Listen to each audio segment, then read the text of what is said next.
God created a wonderful world and us to share in his life, his purposes and his heart. But we embraced evil, ruining the world and enslaving humanity to death. So God called Abraham and gave him a command and a promise. Abraham was to leave for a new life in a new land, and God would rescue the world from Adam's sin through his descendants. The book of Genesis closes with Abraham's descendants, the Israelites, taking refuge in Egypt. The next book, Exodus, opens 400 years later. The Israelites had become a great people, but had been enslaved in Egypt. The people were brutally oppressed, and God's plan seemed to have stalled. The Israelites cried out to God, who raised up Moses to rescue them, but Pharaoh refused to let the people go. God and the superpower of the world were on a collision course.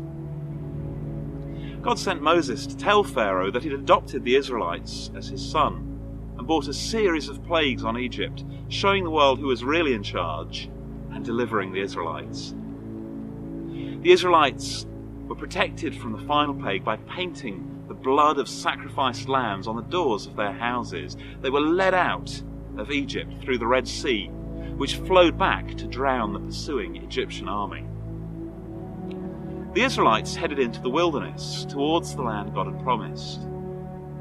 But although God led them and provided food and water, they repeatedly rebelled against him. God appeared at Mount Sinai in fire and cloud and gave the people his law. He invited them into a covenant with him, which the Israelites accepted, promising to obey his law, which would mark them out as his people. God gave them instructions for a temple tent called the tabernacle, and when they built it, he filled the tabernacle with his glory. God came to camp with his people, bringing a taste of the Garden of Eden into the middle of the wilderness. But despite their spectacular rescue from Egypt and God's presence with them in the desert, the people doubted God and rebelled against his law and his leaders. Before they left Sinai, they made a golden calf, a god of Egypt. God decreed that none of those who'd left Egypt would enter into the promised land. They wandered in the wilderness for 40 years as that generation died out. It was Joshua who miraculously led the next generation through the Jordan and into the promised land. Just as the Israelites were enslaved by Pharaoh, we're enslaved by the power of sin. In his resurrection, Jesus overcame death and thereby overcame sin. Just as the Israelites were protected by the Lamb's blood on their doors, so we're marked out as his forgiven people because Jesus shed his blood for us. Because sin's power has been broken and we're forgiven, we can leave behind our old life and live a new life. When we accept and trust Jesus, we're adopted into the family of Abraham, the people through whom he's blessing the world. We journey together through the wilderness of this life towards the promised land, the new creation, and we're to live in light of that destiny.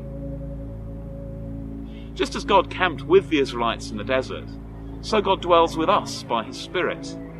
The Holy Spirit gives us access to God so we can know his presence and guidance. And as the Spirit renews us, we're marked out as his people. Finally, as the Israelites in the wilderness had to trust that God would make good his promise of the land beyond their death, so we look forward to the promises of the resurrection and the new creation beyond our own physical deaths.